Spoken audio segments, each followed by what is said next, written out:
chegamos na aula 13. Seja muito bem-vindo a esta aula. Nela, nós vamos apresentar algumas ferramentas que consideramos importantes para administrar a igreja. Vamos usar dados fictícios para apresentar o sistema de cadastro de membros confirmados da Catedral Betânia. Queremos destacar que este é um sistema. Muitos outros existem e podem ser usados.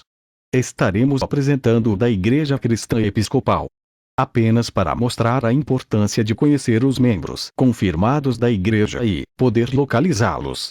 Da mesma forma, obter informações sobre sua família, tendo telefones, para, por exemplo, poder fazer uma ligação e desejar um feliz aniversário.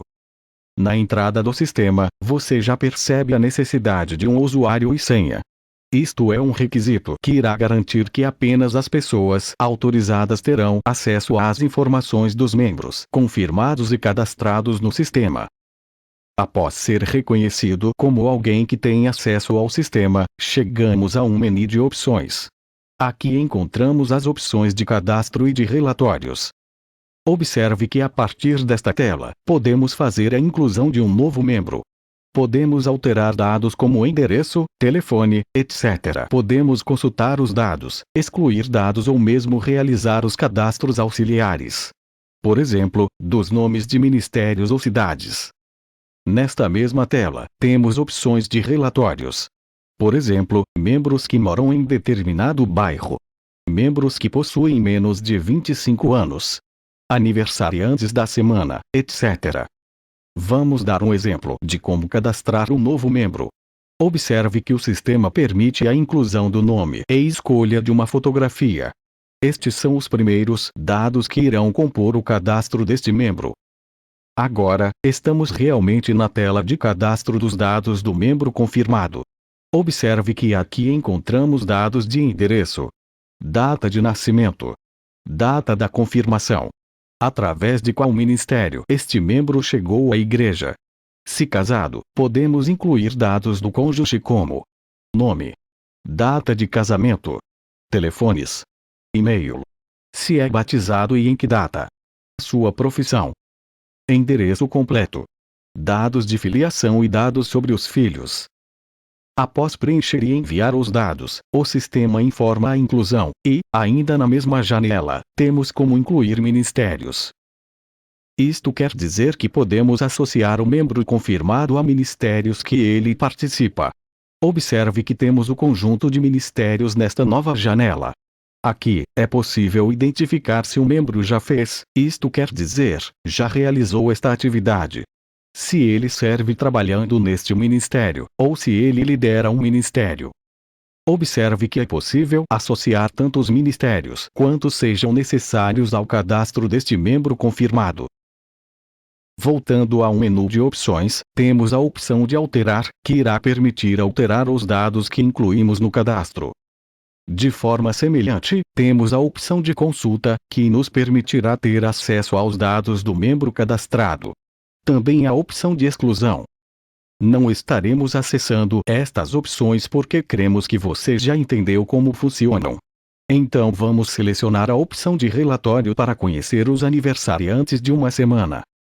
Para emitir este relatório, nós escolhemos uma data, e o sistema automaticamente irá calcular a data, incluindo mais 6 dias à frente.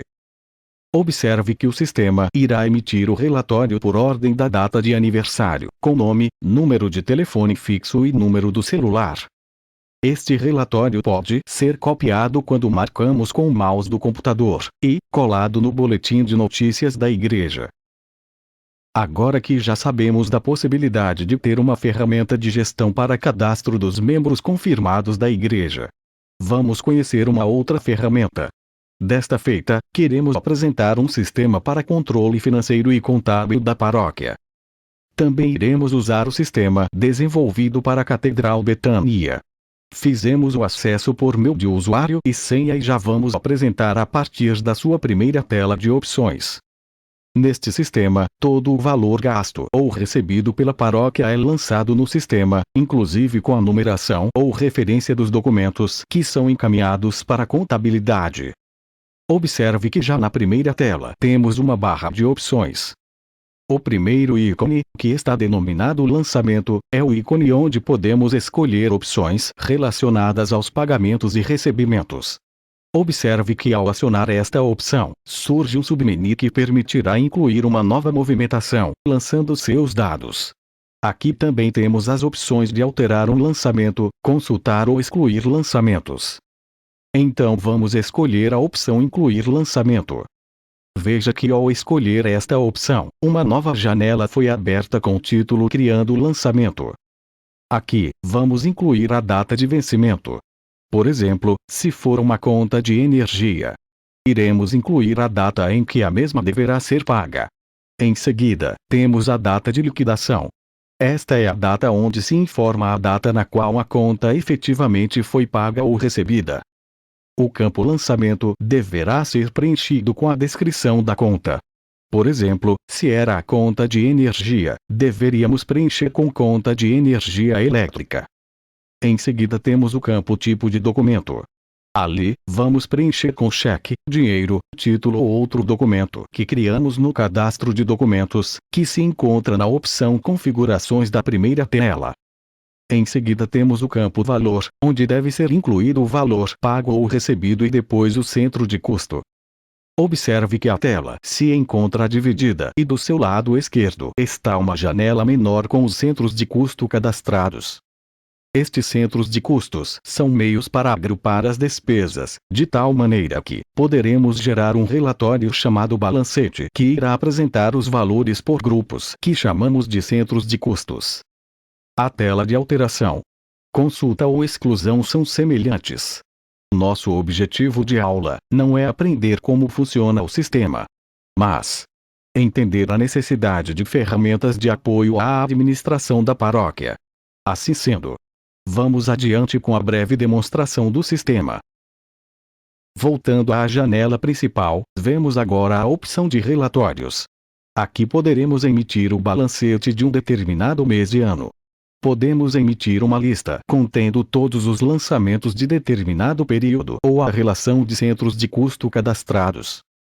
Vamos escolher a opção balancete.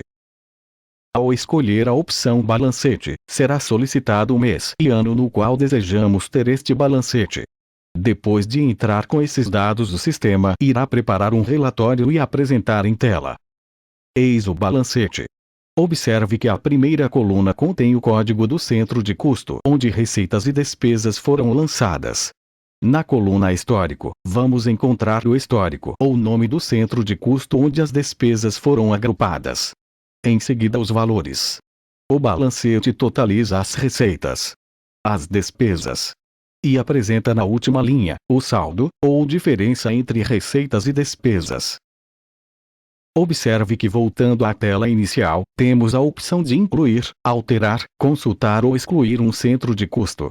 Aqui, tudo funciona de forma semelhante ao cadastro de lançamentos. Finalmente, vamos encontrar a opção de configurações. Aqui são configurados os documentos usados nos lançamentos. Você deve estar lembrando que incluímos um lançamento onde o documento era cheque.